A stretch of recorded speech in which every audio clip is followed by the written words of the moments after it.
భారత రాజకీయాల గురించి పక్కన పెడితే అంటే జాతీయ రాజకీయాల గురించి సపరేట్గా ఒక వీడియో చేస్తాను. ప్రస్తుతానికైతే అందరూ ఉత్కంఠభరితంగా చూసినటువంటి రాష్ట్రం ఆంధ్రప్రదేశ్. ఆంధ్రప్రదేశ్ రాజకీయాలు వేడిగా ఉంటాయని నేను ముందు నుండి చెబుతూ వచ్చాను.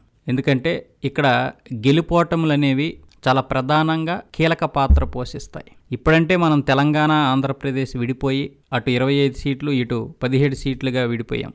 లేదంటే మనం ఉత్తరప్రదేశ్ తర్వాత అంత పెద్ద రాష్ట్రం మనదే. 42 స్థానాలు, 194 అసెంబ్లీ స్థానాలు, 42 లోక్సభ స్థానాలు. జనాభా పరంగా కూడా మనమే ఉండేవాళ్ళం, 8 కోట్ల జనాభా. అయితే విడిపోయిన తర్వాత కూడా ఆంధ్రప్రదేశ్కి 25 సీట్లు, అంటే దాదాపు గుజరాత్తో సమానం. అన్ని విధాలుగా కూడా ఇక్కడ రాజకీయం కూడా ఇక్కడ మతాలు ప్రధాన పాత్ర పోషించవు, కానీ కులాల పరంగా ఇక్కడ పెద్ద పాత్ర పోషిస్తాయి రాజకీయాలు. అన్ని విధాలుగా ఆంధ్రప్రదేశ్ రాజకీయాలు చాలా ఉత్కంఠభరితంగా ఉంటాయి. అందుకే అందరి చూపు ఆంధ్రప్రదేశ్ రాజకీయాలపై ఉంటాయి. చంద్రబాబు నాయుడు లాంటి ఒక అనుభవం గల నాయకుడు, విజనరీ కలిగినటువంటి నాయకుడు, వైఎస్ రాజశేఖర రెడ్డి లాంటి ఒక దమ్మున్న పవర్ఫుల్ నాయకుడు ఈ రాష్ట్రాల నుండి వచ్చినటువంటి వారే.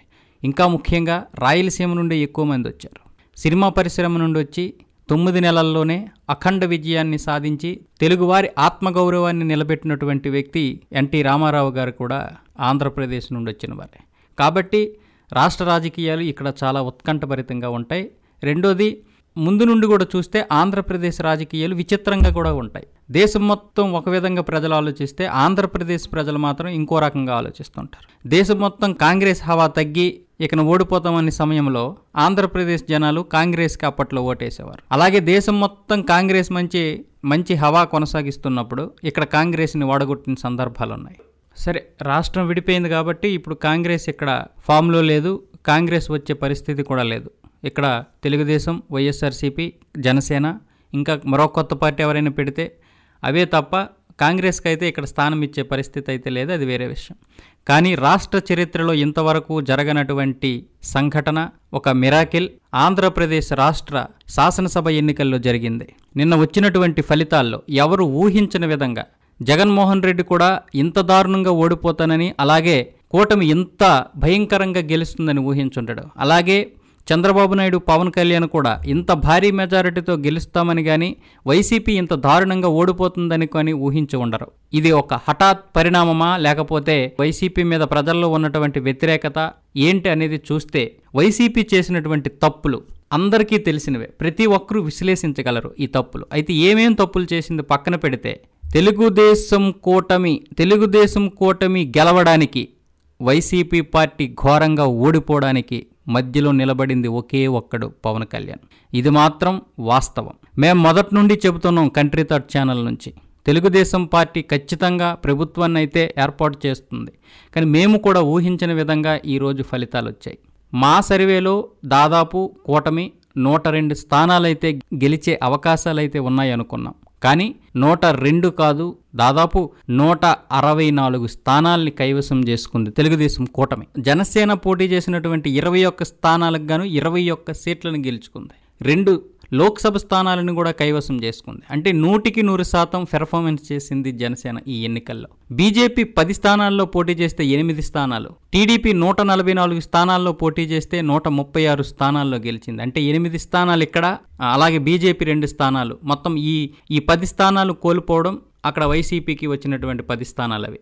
ఈసారి ఒకే ఒక్కడు సరైన పాత్ర పోషించింది మాత్రం పవన్ కళ్యాణ్. జగన్మోహన్ రెడ్డి చేసినటువంటి ఒక వ్యూహం, జగన్మోహన్ రెడ్డి లండన్ వెళ్ళినప్పుడు, ఇక్కడ G20 సదస్సులు జరుగుతున్నప్పుడు, ఢిల్లీ, జమ్మూ కాశ్మీర్లో జరుగుతున్నప్పుడు చంద్రబాబు నాయుడిని అరెస్ట్ చేయించి జైలుకి పంపించారు. ఇలాంటి సమయంలో చంద్రబాబు నాయుడు లాంటి నాయకుడు జైలుకి వెళ్ళిపోతే టీడీపీ పార్టీ ఒంటరి అయిపోతుంది. కాబట్టి ఇప్పుడు మిగిలే ఒకే ఒక ప్రతిపక్షం జనసేన అవుతుంది. కాబట్టి జనసేన ఒంటరిగా పోటీ చేస్తే టీడీపీకి కూడా సరైనటువంటి సపోర్ట్ రాక, ఇటు టీడీపీకి జనసేనకి ఓట్లు రాక, ఆ ఓట్లు చీలికలు వచ్చి మళ్ళీ రెండోసారి వైసీపీ గెలవాలని పావులు కదిపింది, ప్లాన్లు వేసింది, వ్యూహం రచించింది.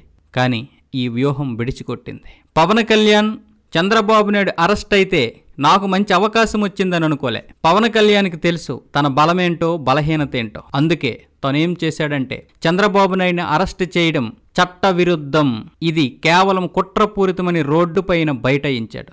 ఇంకా చెప్పాలంటే సొంత కొడుకు నారా లోకేష్ కేవలం కూర్చొని మాత్రమే బైఠాయిస్తే పవన్ కళ్యాణ్ మాత్రం అడ్డంగా పడుకుండిపోయి మరీ బైఠాయించాడు. ఆ సమయంలో పవన్ కళ్యాణ్ని చాలామంది విమర్శించారు. ఆ విమర్శల్ని జనసేన కార్యకర్తలు కూడా భరించలేకపోయారు. మా నాయకుడికి ఏమైంది? మంచి అవకాశం వచ్చింది. చంద్రబాబు నాయుడు లాంటి నాయకుడు జైలుకి వెళ్ళిపోతే ఇప్పుడు ఉన్న ఒకే ఒక్క ప్రతిపక్ష నాయకుడు పవన్ కళ్యాణ్. ఇలాంటి సమయంలో 175 స్థానాల్లో గనక జనసేన పోటీ చేస్తే కనీసం ప్రతిపక్షంలో కనీసం 30-40 స్థానాలు వస్తాయి, మంచి పేరు కూడా ఉంటుందనుకున్నారు. కానీ ఇది జగన్మోహన్ రెడ్డి వ్యూహమని వాళ్ళకి తెలియదు. అందుకే పవన్ కళ్యాణ్ తగ్గి మరీ రోడ్ల మీద బైఠాయించి 52 రోజులు జైల్లో ఉన్నటువంటి చంద్రబాబు నాయుడు కోసం ఎదురు చూడకుండానే తెలుగుదేశం పార్టీ జనసేన పార్టీ పొత్తు పెట్టుకుని మరీ ఎలక్షన్లకు వెళ్తుందని చంద్రబాబు నాయుడు హామీ ఇవ్వకుండానే మీడియా ముందు నిర్భయంగా ప్రకటించిన వ్యక్తి పవన్ కళ్యాణ్. ఆ రోజు ఎవరూ మర్చిపోరది. ఈ ఒక్క ప్రకటనతోనే జగన్కి జలక్ తగిలింది నిజం చెప్పాలంటే. ఎందుకంటే ఆయన వ్యూహం జనసేన టీడీపీ పొత్తు కాదు. జనసేన టీడీపీ సపరేట్గా పోటీ చేస్తేనే వైసీపీ గెలిచే అవకాశాలు ఉంటాయి. కానీ పవన్ కళ్యాణ్ వాటన్నింటినీ పక్కకు తోసేశాడు. ఇక వైసీపీ ఓడిపోవడానికి అతిపెద్ద కారణం విమర్శల మీద పెట్టిన శ్రద్ధ పాలన మీద పెట్టకపోవడం. పవన్ కళ్యాణ్ 3 పెళ్లిళ్లు ప్రధాన అజెండా అయిపోయింది వైసీపీకి. దత్తపుత్రుడంటూ అవహేళన చేయడం, 2 చోట్ల ఓడిపోయాడంటూ మంత్రులు కూడా దీని మీదే ఫోకస్ పెట్టడం. ఇంకా చెప్పాలంటే మంత్రులందరూ కూడా బూతులు తిట్టడానికి తప్ప ఇంకెందుకు పనికిరాకుండా పోయారు. నాసిరకంగా మాట్లాడడం మొదలుపెట్టారు. ఇంకా నాసిరకం మద్యం, మంత్రుల్లో విషయం లేకపోవడం, నోటిదోల, నాని, వంశీ, రోజా, రాంబాబు, అలాగే అమర్నాథ్ వీళ్ళందరూ కూడా బూతులు తిట్టడానికి లేదా ప్రతిపక్షాలను విమర్శించడానికి తప్ప ప్రజల సమస్యల మీద ఏ రోజు ప్రెస్ మీట్ పెట్టలేదు. సాక్షాత్తు రాష్ట్ర ముఖ్యమంత్రిగా పనిచేసినటువంటి జగన్మోహన్ రెడ్డి తన పదవీ కాలంలో ఒక్కసారైనా సరే ప్రెస్ మీట్ పెట్టలేదు. ఇది చాలా విచారకరమైనటువంటి పరిస్థితి. అధికారం ఉంది కదా అని అహంకారం చూపించడం, పరిపాలన ఎప్పుడైనా సరే కోల్చడంతో కాదు నిర్మించడంతో మొదలు పెట్టాలి. కానీ జగన్ ముఖ్యమంత్రిగా ప్రమాణ స్వీకారం చేశాక తను చేసిన మొట్టమొదటి పని ప్రజావేదికని కోల్చడంతో తన పరిపాలనని మొదలుపెట్టాడు. ఎవరైనా సరే ఏదో ఒకటి నిర్మించి ఆ తర్వాత ఇలాంటి కక్ష సాధింపు చర్యలు చేస్తే బాగుండేది. కానీ కోల్చడంతోనే పరిపాలనను మొదలుపెట్టి ఒక సింబాలిక్గా ఈ ప్రభుత్వం కూడా ఏదో ఒక రోజు కూలిపోతుందన్న విధంగా ప్రవర్తించాడు. ఇక వాలంటరీ వ్యవస్థ పెట్టాడు. వాలంటరీ వ్యవస్థ వల్ల మొదటి 2 నెలలు తప్ప తరువాత మిగతా 58 నెలలు ఉపయోగం లేకుండా పోయింది. వాళ్ళు పెన్షన్లు ఇవ్వడానికి తప్ప ఎందుకు పనికిరాకుండా పోయారు వాలంటీర్స్? మీరు చెప్పండి. కేవలం వాలంటీర్సు పెన్షన్లు ఇవ్వడానికి వాళ్ళకి జీతాలు కూడా పెద్దగా లేవు. 5,000 అయినా సరే దాదాపు 2,30,000 మందికి 5,000 ఇవ్వాలంటే ఎన్ని కోట్లు కావాల్సి ఉంటుంది? పోనీ వాళ్ళ వల్ల ఏమైనా ఉత్పత్తి జరుగుతుందా? ప్రజలకు ఏమైనా ఉపయోగం ఉందా? ఇంకా చెప్పాలంటే సచివాలయ వ్యవస్థను పెట్టాడు కాబట్టి సచివాలయ వ్యవస్థలో చాలామంది ఖాళీగా ఉంటున్నారు. వాళ్ళను ఉపయోగించి మొదటి 2 రోజులు 3 రోజులు ఈ పెన్షన్లు ఇవ్వడానికి ఉపయోగిస్తే సరిపోద్ది. వాలంటరీ వ్యవస్థను పెట్టిన తర్వాత వాళ్ళని వైసీపీ కార్యకర్తలుగా ఉపయోగించుకోవాలని చూశారు. అది కూడా బిడిసి కొట్టింది వైసీపీ పార్టీకి. ఇంకా చెప్పాలంటే తిరుపతి వెంకన్న స్వామిని తన ఇంటి దగ్గరకే పిలిపించుకొని సెట్ వేయించి కుర్చీలో కూర్చొని మరి పూజలు చేసిన మొట్టమొదటి ముఖ్యమంత్రిగా జగన్మోహన్ రెడ్డి చరిత్రలో నిలిచిపోతాడు. భార్యాభర్తలతో కొండపైకి వచ్చి పట్టు వస్త్రాలు సమర్పించాల్సినటువంటి ముఖ్యమంత్రి ఒక్కడే వచ్చి పట్టు వస్త్రాలు సమర్పిస్తాడు. ఇది హిందువులు మనోభావాలు దెబ్బతీయడం కాదా? కానీ హిందువులకి ఇదేం పెట్టలేదు. కాకపోతే తిరుపతి లాంటి నియోజకవర్గంలో మాత్రం ఇది పెద్ద ప్రభావమే చూపించింది. ఇంకా చెప్పాలంటే ఓటమికి మరొక కారణం సిట్టింగ్ ఎమ్మెల్యేలను మార్చడం. దాదాపు 80 మంది సిట్టింగ్ ఎమ్మెల్యేలని స్థానచలనం చేయించాడు. ఇది కూడా కూటమి గెలవడానికి కారణమైంది. వైసీపీ ఘోరంగా ఓడిపోవడానికి కారణమైంది.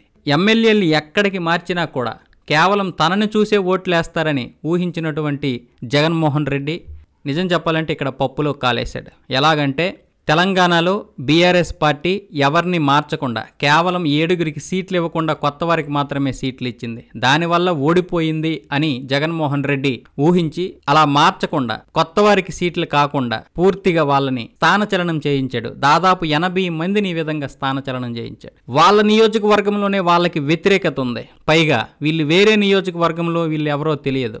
జగన్మోహన్ రెడ్డిని చూసి ఓట్లు వేయడానికి ప్రజలు అంత పిచ్చోలేం కాదు. అక్కడ ఉన్నటువంటి వ్యక్తులు కూడా చూస్తారు. ఈరోజు ఈ వ్యక్తి ఎమ్మెల్యే అయితే రేపు వాళ్ళకు అందుబాటులో ఉంటాడా? ఇది కూడా ఆలోచిస్తారు కదా. ఇకపోతే జగన్మోహన్ రెడ్డి గారికి ఆయన టీంకి ఒక డ్రామా ఆడడం బాగా అలవాటు అయిపోయింది. కిందటిసారి 2019లో కోడికత్తి డ్రామా ఆడారు. అది డ్రామా అని చాలామంది చెప్పినా కూడా నమ్మలేదు. కానీ ఈసారి గులకరాయితో డ్రామాలు ఆడడంతో ప్రజలకి అసహ్యం వేసింది. చాలామందికి ఇది ట్రోల్స్ కూడా బాగా జరిగింది. కోడికత్తి డ్రామా లాగా ఇది సక్సెస్ అవుద్ది అనుకున్నారు, కానీ ఇది ట్రోల్స్కి గురవడంతో జగన్ మీద అసహ్యం వేసింది చాలామందికి.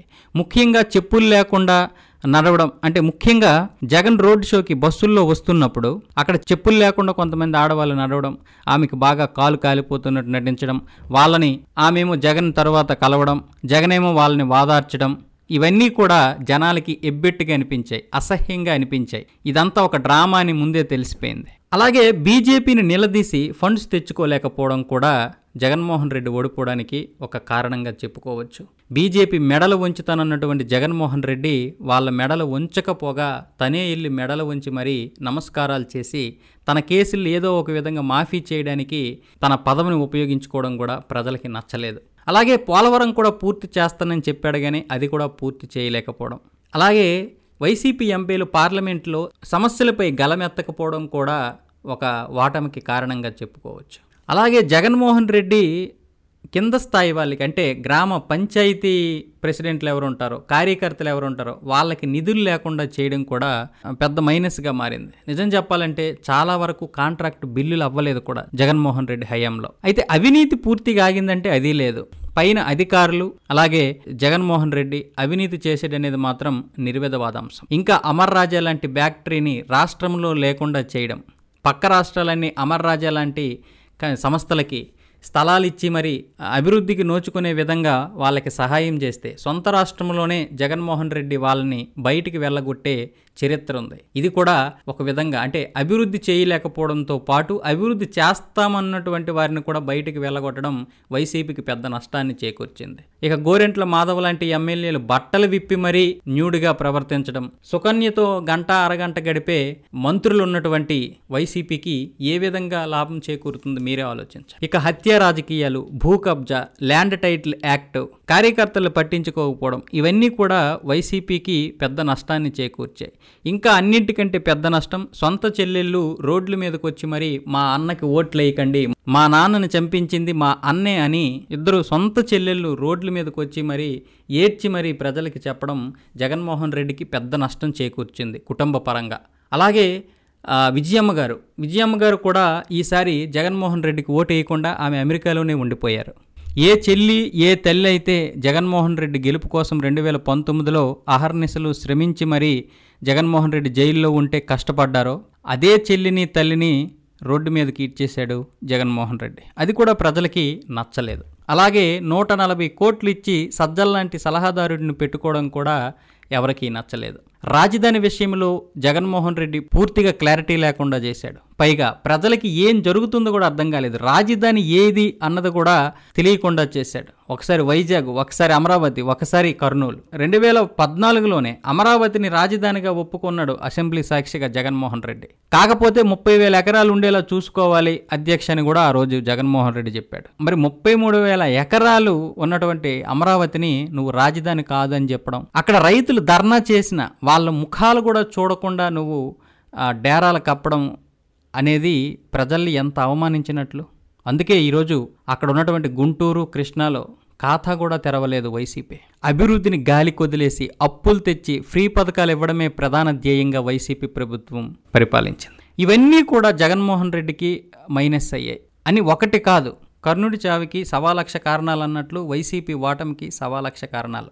అయితే ఏదేమైనా సరే పవన్ కళ్యాణ్ మాత్రం అడ్డంగా నిలబడిపోయాడు. దీనికి ఎప్పటికీ కూడా చంద్రబాబు నాయుడు ఆయనకి రుణపడిపోయి ఉంటాడు. ఇక తెలుగుదేశం పార్టీ ఏం చేస్తుందో చూడాలి. ప్రజలకి అభివృద్ధి కావాలి, సంక్షేమ పథకాలు మాత్రమే కాదని ఈ ఎలక్షన్లు తేల్చి చెప్పాయి. కాబట్టి సూపర్ 6 ద్వారా చంద్రబాబు నాయుడు సంక్షేమ పథకాలు ఏ విధంగా అమలు చేస్తాడు, అభివృద్ధిని ఏ విధంగా చేస్తాడు, ఈ రెండింటికి ఏ విధంగా సమన్యాయం చేస్తాడో చూడాలి. అలాగే పిల్లాడికి ఇంట్లో ఎంతమంది పిల్లలు ఉంటే అంతమంది పిల్లలకు కూడా 15,000 చొప్పున ఇస్తారా ఇవ్వరా, ఇస్తే డబ్బు ఎక్కడి నుండి తెస్తారు? ప్రతి రైతుకి 20,000 రూపాయలు, అలాగే 20 లక్షల ఉద్యోగాలు ఇవ్వగలరా లేదా అనేది కూడా ఇప్పుడు టీడీపీ వాళ్ళు నిర్ణయించుకోవడమే కాదు, దానికోసం ప్రయత్నం చేయాలి. అయితే చంద్రబాబు నాయుడు కలిసి వచ్చిన అంశం ఏంటంటే కేంద్రంలో బీజేపీకి పూర్తి మెజారిటీ రాలేదు కాబట్టి చంద్రబాబు నాయుడు అవసరం చాలా ఉంది. అందుకే వెంటనే బీజేపీ నుండి చంద్రబాబు నాయుడికి ఒక కబురు వచ్చింది, మీరు ఎన్డీఏ కన్వీనర్గా ఉండాలి అని. ఆయన ఏమన్నాడంటే 48 గంటల్లో నా నిర్ణయం చెబుతానని చంద్రబాబు నాయుడు వాళ్ళకి తిరిగి కబురు పంపించారు. అంటే ఎంత అవసరం ఉందో చంద్రబాబు నాయుడు అర్థం చేసుకోండి. ఇప్పుడు నితీష్ కుమార్కి వచ్చినటువంటి 12 సీట్ల కంటే చంద్రబాబు నాయుడుకి వచ్చిన 16 సీట్లు చాలా కీలకమైనవి. పోలవరం ప్రాజెక్టు పూర్తి చేయాలన్నా, రోడ్లు బాగు చేయాలన్నా, అలాగే రాజధాని కట్టించాలన్నా, అలాగే భోగాపురంలో ఇంటర్నేషనల్ ఎయిర్పోర్ట్ పూర్తి చేయాలన్నా, డిఎస్సి 25 జిల్లాలు కూడా అంటే కొత్తగా ఏర్పడినటువంటి మరో 12 జిల్లాల్ని కేంద్ర ప్రభుత్వం ఆమోదముద్ర వేసి వాటికి కూడా నిధులు వచ్చేలా చేయగలగడం, ఇవన్నీ కూడా చేయడానికి చంద్రబాబు నాయుడు గతం కంటే కూడా ఇప్పుడు మంచి అవకాశం వచ్చింది. చంద్రబాబు నాయుడుకు వచ్చినటువంటి 16 సీట్లతో పాటు చంద్రబాబు నాయుడు చాణక్యం, చాణక్య నీతి, చాణక్య రాజకీయం ఇవి కూడా బీజేపీకి ఇప్పుడు చాలా అవసరం. ఎందుకంటే 233 సాధించినటువంటి ఇండియా కూటమి చంద్రబాబు నాయుడు లాంటి వ్యక్తుల్ని లాగేసిందంటే బీజేపీ కూలిపోతుంది. కాబట్టి చంద్రబాబు నాయుడు ఇప్పటి నుంచే గ్రిప్లో పెట్టుకోవాలి. చంద్రబాబు నాయుడు ఏమేమి తక్కువ తింటాడా?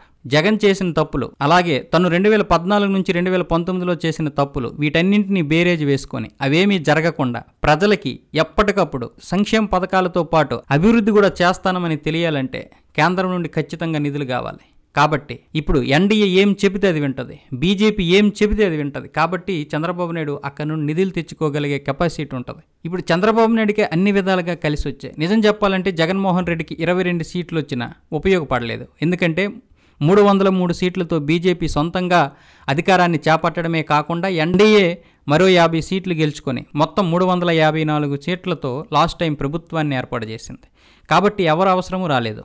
వైసీపీ అవసరం ఎప్పుడు వచ్చిందంటే రాజ్యాంగంలో ఏదైనా సవరణ చేసినప్పుడు, అలాగే 18 రాష్ట్రాలు ఆమోదముద్ర కావాల్సి వచ్చినప్పుడు ఆంధ్రప్రదేశ్ లాంటి రాష్ట్రం అప్పుడప్పుడు ఉపయోగపడ్డది తప్ప జగన్మోహన్ రెడ్డి పెద్దగా బీజేపీకి ఉపయోగపడలేదు. కానీ ఈసారి అలా కాదు, ఖచ్చితంగా చంద్రబాబు నాయుడు అవసరం ఉంటుంది. కాబట్టి చంద్రబాబు నాయుడికి ఇది ఒక మంచి అవకాశం. ఇకనైనా కక్షపూరిత రాజకీయాలు కాకుండా ప్రజలకేం కావాలో సంక్షేమ పథకాలతో పాటు అభివృద్ధి పథకాలు కూడా చూపించి, అభివృద్ధి పథకాలు కూడా చేపించి రాష్ట్రాన్ని అభివృద్ధి పదంలో ముందుకు తీసుకెళ్లి జీడీపీని పెంచి అక్కడ కూడా నిరుద్యోగ యువతకి ఉద్యోగ అవకాశాలు కల్పించాలని మనం కంట్రీ థాట్ ఛానల్ తరపున కోరుకుందాం.